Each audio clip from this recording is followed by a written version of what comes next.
Hello. కానమోకు కథావచనం మోహనవచనం పరిజ్ఞాన హితబాండం నిత్య చదువరి శ్రోతలకు ఆహ్వానం. నమస్కారం. చదవదగునెవరు రాసిన తదుపరి చదివిన వెంటనే మరువక పలువురికి వినిపింపబూనిన అది ఏ పరిజ్ఞాన హితబాండమవుపో మహిళ మోహనవచనమై విరాజిల్లు. పరిజ్ఞాన హితబాండం లక్ష్యం ప్రతివారీ సమాచార హక్కు, తెలుసుకునే హక్కు సైతం జీవించే హక్కుతో సమానం. ఆ స్ఫూర్తితోనే ఇప్పుడు కానమోకు కథావచనం మోహనవచనం సమకాలీన కథా సందేశం ఈ శీర్షికన చందు తులసి విరచిత కథ పిడికెడు స్వప్నాలు ఒక మరణశిక్ష అనేటువంటి ఈ కథను మన కానమోకు కథావచన శ్రోతలకు సమకాలీన కథా సందేశంగా వినిపిస్తున్నాను. ఇక కథలోకి ప్రవేశిద్దామా? పిడికెడు స్వప్నాలు ఒక మరణశిక్ష. ఇక వినండి ఈ కథను. అది బెంగుళూరు పరప్పన సెంట్రల్ జైలు. దాని ముందున్న ట్రాఫిక్ సిగ్నల్. అక్కడ హఠాత్తుగా భారీ ట్రాఫిక్ జామ్ అయింది. మోటార్ బైకులు, కార్లు తోడేలును చూసి బెదిరిపోయిన గొర్రెల మందల అడ్డదిడ్డంగా పోతున్నాయి. ఆ వాహనాల పక్క నుంచే, ఆ శబ్దాల మధ్యలోనే మనుషులు కూడా వెళ్తున్నారు. వర్షాకాలపు చెత్త కుప్పలో ఒకదాన్ని ఒకటి ఉరుసుకుంటూ పోయే వేలాది గాజు పురుగుల్లా గుంపులు గుంపులుగా పోతున్నారు. తమ కళ్ళ ముందే ఒక ఘోరం, దుర్మార్గం జరుగుతున్నా వాళ్ళెవ్వరూ పట్టించుకోవడం లేదు. ఆ జైలు ముందు పట్టపగలు అందరూ చూస్తుండగానే పాటగాడు పెద్దన్నను బహిరంగంగా ఉరితీస్తున్నారు. అప్పుడెప్పుడో 16వ శతాబ్దంలో బ్రూనోను రోమ్ నగరం వీధుల్లో ఈడ్చుకుంటూ తెచ్చి సజీవ దహనం చేసినట్లుగానే తెలుగు రాష్ట్రాల్లో ఉద్యమ పాటకు మారుపేరుగా నిలిచిన పాటగాడు పెద్దన్న. ఆ పెద్దన్నను కూడా కాళ్ళు చేతులు కట్టేసి కొరడాలతో కొడుతూ ఈడ్చుకుంటూ తీసుకొస్తున్నారు నల్ల ముసుగులు వేసుకున్న వాళ్ళు. పెద్దన్న నోరు తెరిస్తే ఏ పాట పాడుతాడో అనే భయం వాళ్ళ కళ్ళల్లో కనిపిస్తుంది.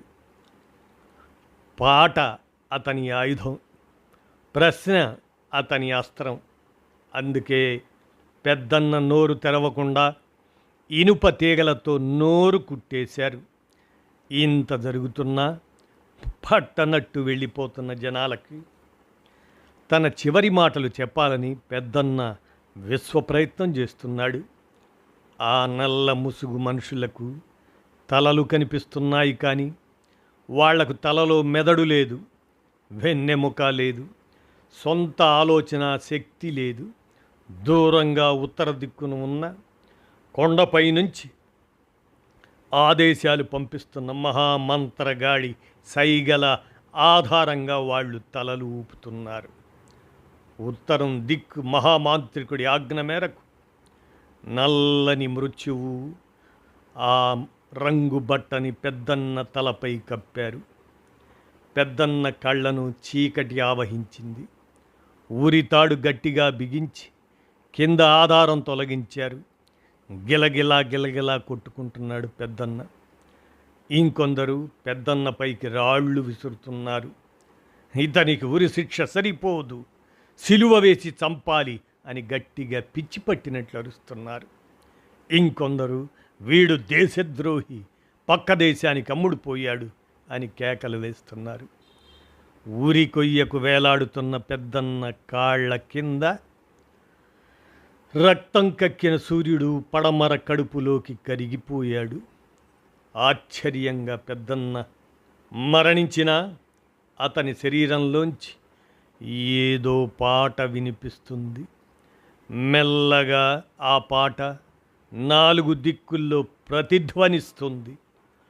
పెద్దన్నని చంపినా, దేహాన్ని ఖండాలుగా నరికినా అతని పాటను చంపలేము అని వాళ్ళకి అర్థమైంది. పెళపెళమంటూ నలుదిక్కుల నుంచి ఉరుముల ప్రతిధ్వనిస్తున్న అతని పాట వినలేక చెవులు మూసుకుంటూ తలో దిక్కు పారిపోతున్నారు. మహాసముద్రం హోరులా చుట్టుముట్టిన పెద్దన్న పాట ధాటికి ఉత్తర దిక్కు మహామాంత్రికుడు పెళపెళపెళమని కుప్పకూలిపోయాడు. ఇంత జరుగుతున్నా అక్కడి జనాలు మాత్రం గాజు పురుగుల్లా కదిలిపోతున్నారు. వేలాది గాజు పురుగులు తన వంటిపైన పాకుతున్నట్లు అనిపించడంతో పెద్దన్న ఒక్కసారిగా ఉలిక్కిపడి నిద్రలేచాడు. చాలా రోజుల నుంచి పదే పదే వస్తున్న కల అది. తనను బెంగుళూరులో ఉరితీస్తున్నట్లు, మనుషులంతా గాజు పురుగుల్లా మారిపోతున్నట్లు మళ్ళీ మళ్ళీ వస్తున్న కల. అయితే పెద్దన్న నన్ను ఉరితీయటం కలే కావచ్చు కానీ బెంగుళూరు కేసు మాత్రం వాస్తవం. Breaking news. త్వరలో రానున్న బెంగుళూరు కుట్ర కేసు తీర్పు. ప్రజాగాయకుడు పెద్దన్నకు మరణశిక్ష తప్పదా?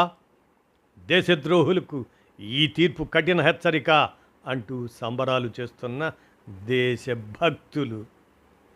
పాతకాలం బ్లాక్ అండ్ వైట్ టీవీలో వస్తున్న బ్రేకింగ్ న్యూస్ని టెన్షన్గా చూస్తున్నాడు పెద్దన్న. అంటే బెంగుళూరు కేసులో తనకు ఉరిశిక్ష తప్పదా? ఇంతకీ ఏ నేరం చేశాడని ఈ ఉరిశిక్ష? పాట పాడినందుకు. కొన్నిసార్లు పాట పాడినందుకే కాదు, సత్యం మాట్లాడినందుకు కూడా ఉరిశిక్ష వేస్తారు.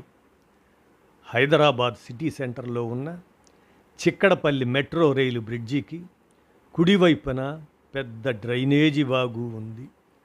ఆ మురికి కాలువకి రెండు వైపులా వందల కొద్ది రేకుల షెడ్లు.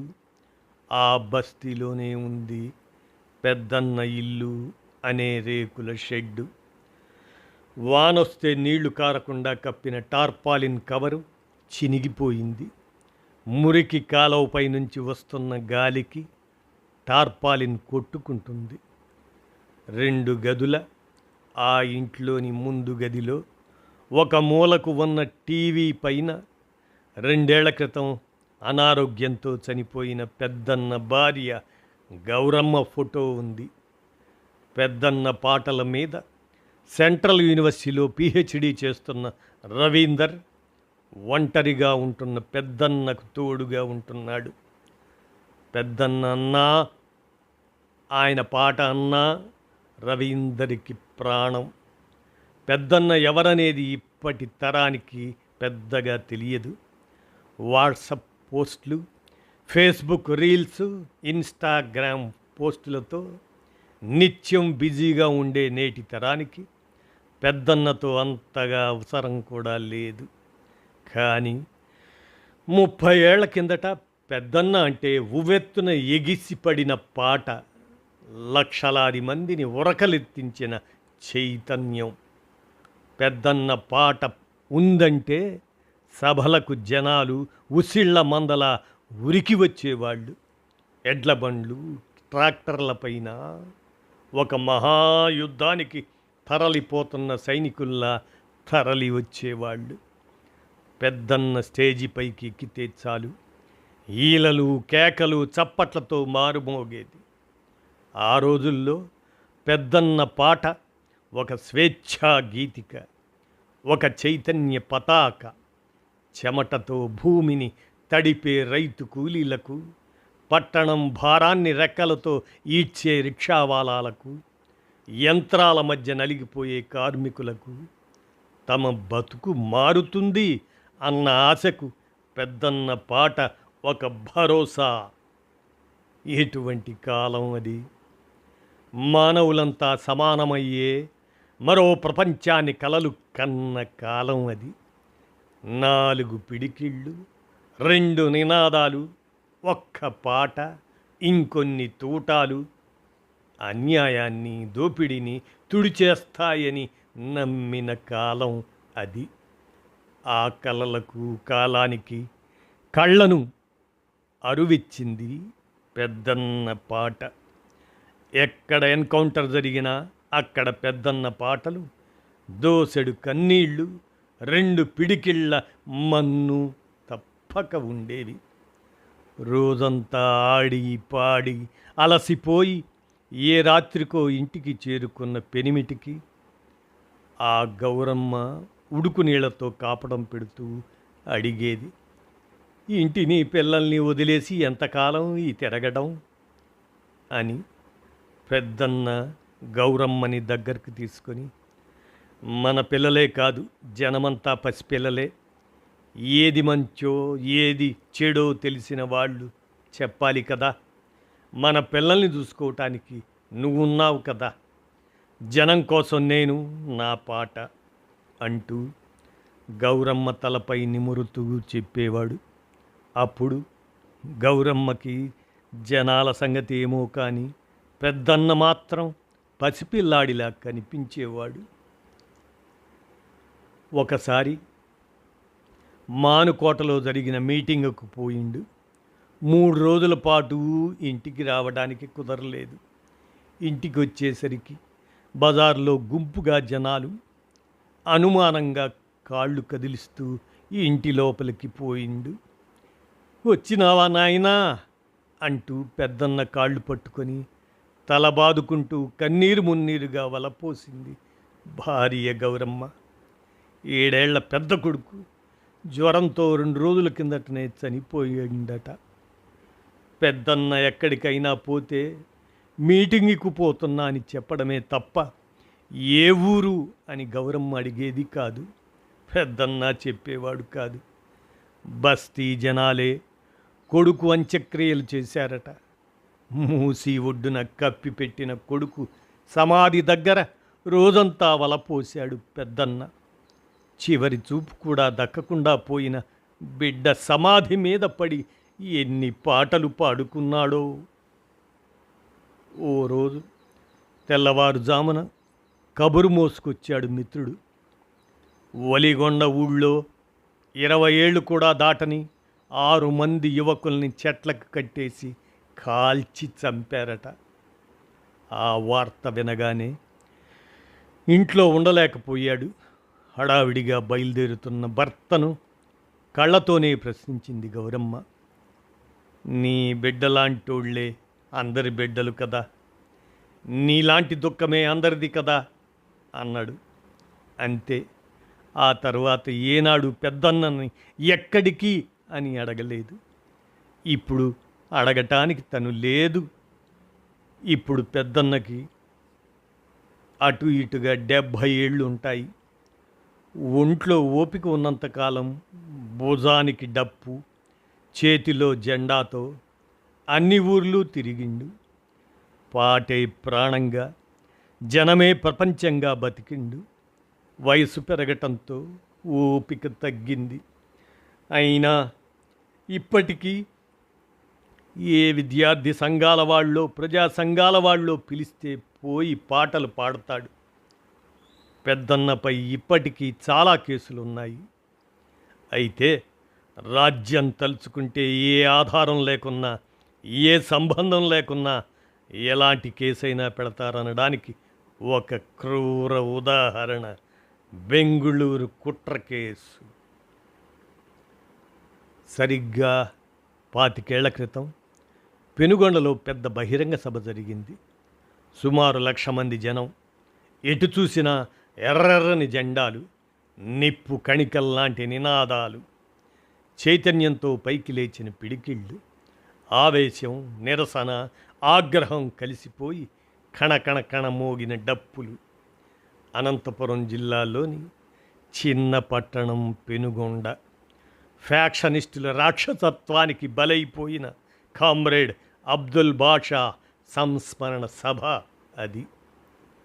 అనంతపురంలోని ఊడల మర్రిలా విస్తరించిన ఫ్యాక్షనిస్టుల ఊడలు తెగ నరికాడు కామ్రేడ్ అబ్దుల్. బిక్కుబిక్కుమంటూ భయపడుతూ బతికే రైతు కూలీలతో ఊరూరా సంఘాలు పెట్టించాడు అతడు. కబ్జాకోరులు ఆక్రమించిన ప్రభుత్వ భూముల్లో జెండాలు పాతించాడు. పట్టాలు ఇప్పించాడు. ధర్నాలు, రాస్తారోకోలు, సభలు, సమావేశాలు. కామ్రేడ్ అబ్దుల్ పెనుగొండను నిత్యం ఒక నిప్పుల కొలిమిలా రాజేశాడు. అబ్దుల్ బతికి ఉంటే తమ ఆటలు సాగవని అర్థమైన ఫ్యాక్షనిస్టులు హత్య చేయాలని ప్లాన్ వేశారు. వేల ఎకరాల భూములు పంచి లక్షలాది మంది జనం కోసం పోరాడిన అబ్దుల్ని దారుణంగా హత్య చేశారు. అబ్దుల్లా పోరాటంలాగే అతని మరణ వార్త జనాల్ని కదిలించింది. కామ్రేడ్ కడచూపు కోసం వేలాది మంది తరలివచ్చారు. కన్నీరు మున్నీరుగా ఏడ్చారు. తమ కామ్రేడ్ని పొట్టన పెట్టుకున్న ఫ్యాక్షనిస్టులు ఉలిక్కిపడేలా అబ్దుల్ సంస్మరణ సభ భారీ ఎత్తున చేయాలని ఏర్పాట్లు చేశారు. శాంతి భద్రతలకు ప్రమాదం అని చెప్పి పోలీసులు సభకి పర్మిషన్ ఇవ్వలేదు. అయినా హైకోర్టు దాకా పోయి సభకి పర్మిషన్ తెచ్చుకున్నారు. ఆ సభకు వస్తే అరెస్టు చేస్తామని పోలీసులు భయపెట్టినా భయపడకుండా వెళ్ళాడు పెద్దన్న. కామ్రేడ్ అబ్దుల్లా పోరాటం గురించి గొంతెత్తి పాడాడు. రాలిపోయిన కామ్రేడును తిరిగి పెద్దన్న పాటలో చూసుకున్నారు జనం. అక్కడికి వచ్చిన 1,00,000 మంది జనం మధ్యలో అబ్దుల్ పాషా కుటుంబానికి సాయం చేయమని జోలెపట్టాడు పెద్దన్న. 40,000 పైనే వసూలైంది. వేదికపైనే ఉన్న అబ్దుల్లా భార్య, పిల్లలకు ఆ డబ్బులు ఇచ్చాడు పెద్దన్న. ఆ మరునాడు హైదరాబాదు వచ్చాడు పెద్దన్న. పెనుగొండలో జరిగింది ఇంతే. అయితే సభ జరిగిన మరుసటి రోజు బెంగుళూరు శివార్లలోని లగ్గేరి స్లమ్ ఏరియాలో అల్లర్లు చెలరేగాయి. అగ్గిని సిద్దప్ప అనే రౌడీ షీటర్ ఆగడాలు పెరగటంతో తట్టుకోలేక జనాలు తిరగబడి చంపేశారు. అది తట్టుకోలేని అగ్గిని సిద్దప్ప అనుచరులు ప్రత్యర్థుల దుకాణాలపై దాడి చేశారు. లూటీలు జరిగాయి. 2-3 రోజులు బెంగుళూరు నగరం భగ్గుమని మండింది. ఆ అల్లర్లలో దాదాపు 11 మంది చనిపోయారు. ఆ అల్లర్లకు కారణం 150 కిలోమీటర్ల దూరంలో ఉన్న పెనుగొండ బహిరంగ సభలో పెద్దన్న పాడిన పాటలే అని ఆరోపిస్తూ పోలీసులు దొంగ కేసు పెట్టారు. అప్పటికే చాలా కేసుల్లో ఉన్న పెద్దన్న ఈ బెంగుళూరు కేసును కూడా పట్టించుకోలేదు. చాలా ఏళ్లపాటు ఆ కేసులో ఉలుకు లేదు, పలుకు లేదు. ఆ కేసు సంగతే మర్చిపోయారు అందరూ. 25 ఏళ్లలో దేశం చాలా మారిపోయింది. కొత్త పాలకులకు తమ ప్రభుత్వాన్ని ఎవరూ ప్రశ్నించకూడదని, అలా ప్రశ్నించేవాళ్ళు జైళ్లలోనే ఉండాలని అనుకున్నారు. దేశంలోని అన్ని రాష్ట్రాలలో ఉన్న ఉద్యమకారులని, కళాకారులని జైళ్లలో పెట్టాలని, అప్పుడే జనం రోడ్ల మీదకు రావాలంటే భయపడతారని కుట్ర చేశారు. అలా పెద్దన్న బెంగుళూరు కేసు కూడా తిరగతోడారు. ఈ కేసును స్వయంగా పైనుంచి పెద్దలు పర్యవేక్షిస్తున్నారు అనే వార్తలు కూడా పత్రికల్లో వచ్చాయి. పాలకులకు కావలసింది పెద్దన్నకు శిక్ష పడటం కాదు, జనాలు భయపడటం. ఇప్పుడు పెద్దన్న బెంగుళూరు పోవాలంటే కూడా చాలా ఖర్చు అవుతుంది. ఎంత లేదన్నా 20,000కు తక్కువ ఖర్చు కాదు.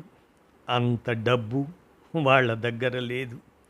జనాల కోసం బతికాడు తప్ప ఏనాడు తన గురించి ఆలోచించలేదు పెద్దన్న. డబ్బు కోసం ఆలోచిస్తుంటే నారాయణరావు గుర్తొచ్చిండు. ఫోన్ చేసి నారాయణరావు బెంగుళూరు కేసు గురించి చెప్పి 20,000 కావాలని అడిగిండు పెద్దన్న. సాయంత్రం వరకు చెప్తా అని ఫోన్ కట్ చేసిండు.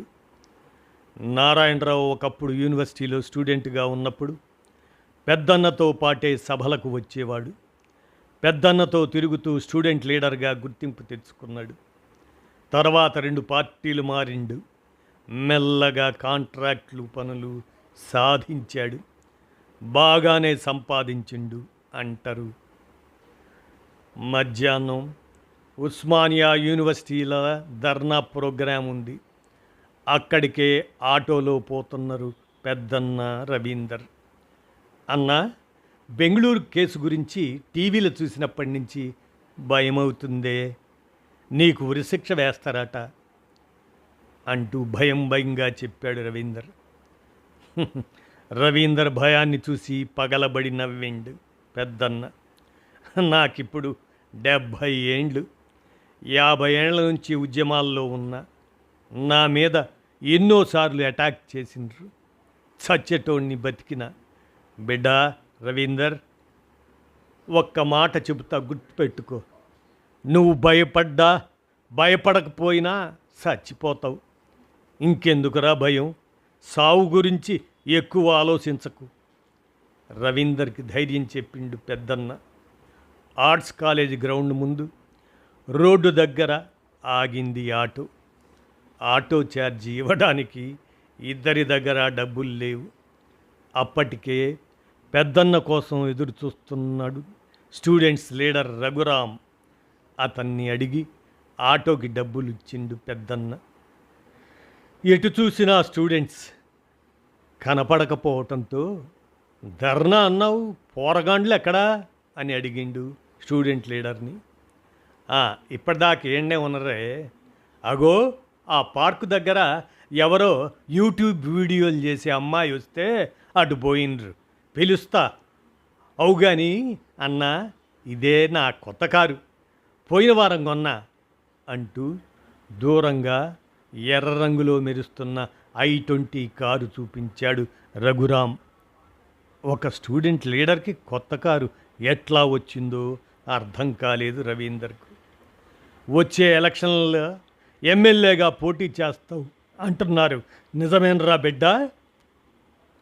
ఆర్ట్స్ కాలేజీ ముందు పచ్చగడ్డి మీద కూలబడుతూ రఘురాముని అడిగిండు పెద్దన్న. సమాధానం చెప్పలేక సిగ్గుపడ్డాడు స్టూడెంట్ లీడర్. ఎంతైనా మా తరం కంటే మీరు తెలివైనోళ్ళు రా బిడ్డ అని భుజం మీద కొడుతూ నవ్విండు పెద్దన్న. ఎంతసేపు అయినా ధర్నాకి ఎవ్వరూ రాలేదు. దూరంగా గుంపులుగా ఉన్న స్టూడెంట్స్ దగ్గరికి పెద్దన్నే పోయిండు. అక్కడ యూనివర్సిటీ కాంపౌండ్ గోడకు పక్కన ఏదో దావత్ జరుగుతున్నది. ఆ దావత్కి గెస్ట్గా యువ హీరోయిన్ వచ్చింది. గంటసేపు అక్కడ ఉండడానికి 50,000 ఇచ్చి ఆమెను పిలిచిండ్రంట. ఆమెను చూడ్డానికి స్టూడెంట్స్ పోటీ పడుతున్నారు. ఒక సెల్ఫీ ప్లీజ్ అని బతిమలాడుతున్నారు. ఆమె సెల్ఫీకి పోరగాళ్ళు ఎగబడుతున్నారు. అందరితో సెల్ఫీలు దిగి బై అని చెప్పి కారులో వెళ్ళిపోయింది. కొంతమంది ఆమె కారు వెనకాల చేతులు ఊపుకుంటూ ఉరుకుతున్నారు. ధర్నా కోసం వచ్చిన స్టూడెంట్స్ ఆ సంగతే మర్చిపోయి యువ హీరోయిన్ వెనకాల ఎందుకు ఉరుకుతున్నారో పెద్దన్నకి అర్థం కాలేదు. పోరగాళ్ళు ఎటోడు అటు వెళ్ళిపోవడంతో ఇంటికి పోవటం తప్ప ఇంకో దారి లేదని అర్థమైంది. ఇంటి దగ్గర డ్రాప్ చేస్తానని రఘురాం కొత్త కారు స్టార్ట్ చేశాడు. ఫీజులు తగ్గించాలని ధర్నా చేయాల్సిన పోరగాండ్లు ఎవరో హీరోయిన్ వెనకాల పడి ఉరికెంద్రైంది తమ్మి. సెల్ఫీ ముఖ్యమా, పోరాటం ముఖ్యమా? ఆశ్చర్యంగా అడిగాడు పెద్దన్న. వెనకటి రోజులు కావన్నా ఇప్పుడు పోరగాండ్లు మారిపోయినరు. ఎవరి చేతిలో చూసినా కొత్త స్మార్ట్ ఫోన్లు, బీర్లు తాగుతూ దావత్ చేసుకుంటున్నారు. ధర్నాలు రాస్తారోకోలంటే ఎవరు రావట్లేదన్నా. నాకు ఏ పని చేతకాక ఈ పాలిటిక్స్ అంటూ తిరుగుతున్నా. రేపో మాపో నేను కూడా రియల్ ఎస్టేట్ చేసుకుంటానా అన్నా. పెద్దన్నకు బెంగళూరు జైలు ముందు ఉరి తీసిన పీడకల గుర్తొచ్చింది. అది కల మాత్రమే కాదు, ఇప్పుడు తన కళ్ళ ముందే జరుగుతోంది. తమ చుట్టూ ఏం జరుగుతున్నా పట్టించుకోకుండా గాజు పురుగుల్లాంటి మనుషులే ఇప్పుడు కళ్ళ ముందు ప్రత్యక్షంగా కనపడుతున్నారు. కారు సీతాఫల్ మండి దగ్గరికి రాగానే ఒక ఊరేగింపు ఎదురైంది. ఆ ఊరేగింపు ముందు బాగా తాగిన మైకంలో ఉన్న 10 మంది యువకులు బీరు సీసాలు చేతిలో పట్టుకొని డాన్స్ చేస్తున్నారు. డీజేలో వస్తున్న పాట విన్న పెద్దన్న ఉలిక్కిపడ్డాడు. కదలండి ముందుకు, ఉరకండి ముందుకు అని 30 ఏళ్ల క్రితం తను రాసిన పాట ఒకప్పుడు లక్షల మంది విద్యార్థుల్ని చైతన్యవంతం చేసిన తన పాట ఇప్పుడు డీజే పాటగా మారిపోయింది. ఆ పాట అర్థం ఏమిటో పట్టించుకోకుండా బీరు బాటిళ్ళు తలపై పెట్టుకొని గంతులు వేస్తున్నారు. రోడ్డు మీద వాహనాలకు దారి ఇవ్వాలనే స్పృహ కూడా వాళ్ళలో లేదు. చాలాసేపు గంతులు వేసి ట్రాఫిక్ జామ్ అయిన తర్వాత పక్కకి జరిగారు. కారు మెల్లగా చిక్కడపల్లి దాకా వచ్చింది. ఇద్దరిని ఇంటి దగ్గర వదిలేసి రఘురామ్, ఆ స్టూడెంట్ లీడర్ వెళ్ళిపోయాడు. అన్నా, డబ్బులు ఎంత ట్రై చేసినా దొరకలేదు. రోజులు వెనకట్లెక్క లేవు. నేను కూడా ఇప్పుడు కాంట్రాక్ట్లు చెయ్యట్లే. అంతా మా కొడుకు చూసుకుంటుండు. నేనే ఖర్చుల కోసం కొడుకు దగ్గర అడుగుతున్నా. ఇంకెవరి దగ్గరన్నా ట్రై చేయి అని అవతల నుంచి ఫోన్ కట్ చేసిండు నారాయణరావు. పెద్దన్నకి మెల్లగా అర్థమైంది. నారాయణరావు చెప్పినట్లు రోజులు వెనకటి లెక్క లేవు. రోజులు మారినట్టే మనుషులు మారిపోతున్నారు. ఒకప్పుడు జనమే లోకంగా, జనం కోసమే బతికిండు పెద్దన్న. ఎన్ని కేసులు, నిర్బంధాలు, ఎన్ని కష్టాలు, ఎన్ని కన్నీళ్ళు. అవేవి ఇప్పటి తరానికి తెలియదు. ఇప్పటి తరానికి తను అవసరం కూడా లేదు. పొద్దున్న యూనివర్సిటీ దగ్గర ధర్నా సంగతి మర్చిపోయి హీరోయిన్ వెనకాల ఉరికిన యూత్ గుర్తుకొచ్చిండ్రు. బీరు సీసాలు పట్టుకొని గంతులు వేసిన జనాలు గుర్తుకొచ్చిండ్రు. దేశంలో ఏం జరుగుతున్నా సరే ఎవనికి ఏమీ పట్టడం లేదు. ఎవని ఆనందంలో వాడు ఉన్నాడు. అచ్చం తన కలలోని గాజు పురుగుల్లా ఏం జరుగుతున్నా పట్టించుకోకుండా పోతున్నారు. ఎన్నో ఏళ్లుగా పెద్దన్నతోనే ఉంటున్న రవీందర్కి ఇవన్నీ తలుచుకొని ఒక్కసారిగా ఆవేశం తన్నుకొచ్చింది. ఎందుకన్నా ఈ తలనొప్పులన్నీ? ఎవని కోసం ఇదంతా? జనమంతా ఎవని ఆనందంలో వాళ్ళు ఉన్నారు. ఏం జరుగుతున్నా ఎవడు పట్టించుకోడు. నువ్వేమో జనం జనం అంటూ జీవితం మొత్తం పాడు చేసుకున్నావు. ఏం తప్పు చేసినవన్నా నువ్వు? అందరూ బాగుండాలని పాటలు పాడినవు, అంతే కదా. దానికేనా ఇన్ని వేధింపులు, ఇన్ని నిర్బంధాలు, జైలు శిక్షలు, మరణశిక్షలు? ఆవేశం తట్టుకోలేక తిడుతున్నాడు రవీందర్. అరే ఊకోరా బిడ్డ అని దగ్గరికి హత్తుకున్నాడు పెద్దన్న. నీకు భయంగా లేదా అన్నా అని అడిగాడు రవీందర్. భయమవుతుందిరా బిడ్డ, కానీ వాడు జైల్లో పెట్టి మరణశిక్ష వేస్తానన్నందుకు కాదు. ఇంత జరుగుతున్న జనం ఎవడూ పట్టించుకోవటం లేదు చూడు. అది చూసి భయమవుతుందిరా బిడ్డ. మేము ఆ రోజుల్లో తిన్నా తినకున్నా బాధపడేవాళ్ళం కాదురా. కళ్ళ నిండా కలలు మాత్రం కనేవాళ్ళం. దోపిడీ పోతుందని, మనుషులంతా అన్నదమ్ముల్లా కలిసిమెలిసి బతుకుతారని. ఇలా ఎన్ని కలలు కన్నామో.